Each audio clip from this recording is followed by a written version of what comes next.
Hello and welcome to Social Media Weekly, episode 11 February 2020. Social Media Weekly is brought to you by Virtual Peddlers Marketing, the digital marketing agency that helps small businesses go digital. My name is Sean. This week, JK is still a little bit under the weather, so he will be sitting out of this week's report, and I'll be doing this all by myself. We hope that he will be all good next week, and he'll come back and join us again. This week's news. Facebook's new board member is Zuck's buddy. Snapchat Q4 increased users but lost share prices. Google brings shopping ad to Gmail. Ads are coming to IGTV soon. And LinkedIn gets new CEO. Back to the stories. Facebook's new board member is Zuck's buddy. There's always been a fight between Facebook's shareholders and the board. The shareholders want Zuckerberg out of the chair, while the board kept rejecting their demands.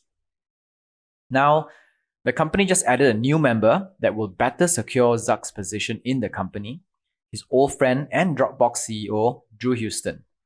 The two have been close for the past 8 years, appearing in many similar events. In 2015, Houston also told Bloomberg that Zuckerberg gave him a lot of advice just on company scaling, organizing people, and setting up systems.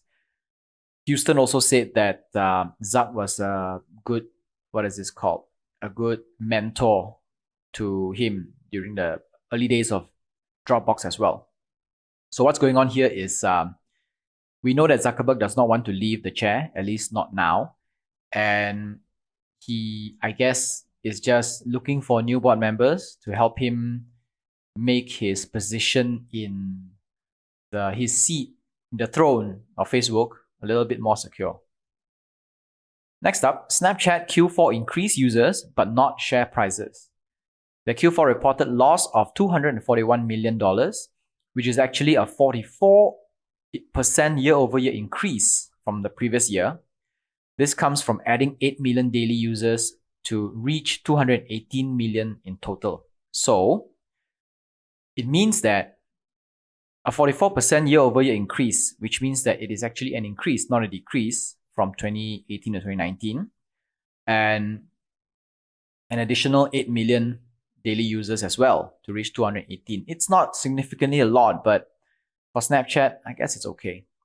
One of the main contributors of this drop was a $100 million settlement where shareholders claimed Snap did not properly disclose the impact of competition from Facebook on its business. This is weird because I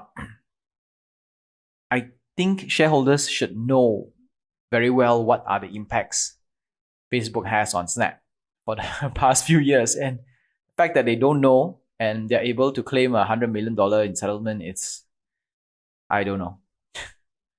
While the quarterly figures are dismal, we believe the increase in user base will eventually generate more revenues in the long term because they already have an increase in user base, and this $100 million settlement, it's not something that happens every year. It's like maybe once, hopefully just once.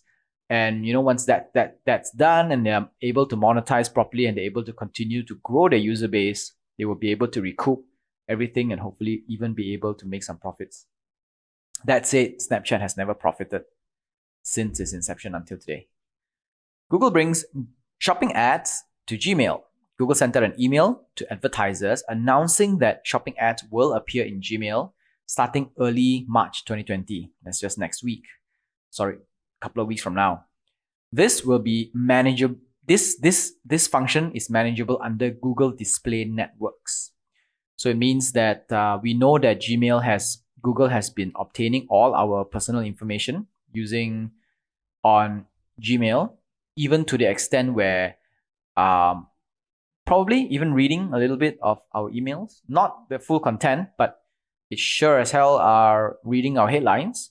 There was one point of time when Google was reading our contents because if you get a flight confirmation, Google is able to automatically extract the flight confirmation and pull up a special card in a Google Now to notify you when your flight is, what is your flight number, when's your flight's happening, and whether or not there is a delay.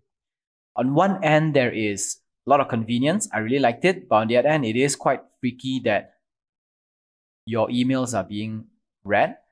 They are not, that to say, it's not humans reading the emails. They're actually computers, algorithms reading the emails and passing data.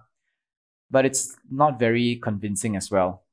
Anyway, so ads are coming to Gmail, shopping ads specifically. So you will soon be able to see some shopping carts on top of your email, your Gmail. So one good way to go around this is to use an email, kind of like an email provider, like what is this called? Spark, like an email app where you actually set it up and then you get it to pull your email through the POP3 or an IMAP into your external email app. Therefore, the ads don't actually go through as well. Advertisements are coming to IGTV soon.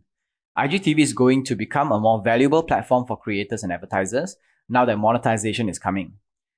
Creators that are accepted into the Instagram Partner Program will have an option to run their short ads in their IGTV videos and also make money from that. Kind of like how YouTube and Facebook pay creators today. There aren't many details on how one can qualify as an Instagram partner. Not just yet. They haven't released the full report yet. It could be something as easy as having 10,000 followers, like an Instagram story, or as complicated as Facebook's Brand Collapse Manager, where you have like a ton of hoops to jump through just to be able to monetize. Instagram hopes this will bring more serious creators into the platform, which will eventually bring more audiences. So this is what happens, right? If you give benefits to creators in a sense of the simplest form is pay creators. If you pay creators enough money, creators will create good content which will bring audiences in, and then it creates a whole ecosystem where then the more audience you have, the more creators will want to come in, and the more money they make, the more audience will come in, and the more content there is, and blah blah blah. This is Instagram's way of hoping that they will boost IGTV to become one of the prominent long-form video sharing platforms. LinkedIn gets new CEO, Jeff Weiner, who has been leading the company for the past 11 years, is stepping down in the middle of this year. He will then be an executive chairman for a while, I guess, before he puts his name out for some other company. Ryan Rolinski, head of product, will take over the helm. This is actually the biggest executive change in the company since Microsoft acquisition in 2016. That's to say, in a way, nothing much is going to happen in a company. We won't expect any major changes with Ryan at the driver's seat, and it's probably going to be business as usual in LinkedIn. All right, so that's all for Social Media Weekly this week. Social Media Weekly's podcast is available on Anchor FM, Google Podcasts, Apple Podcasts, Spotify, and more.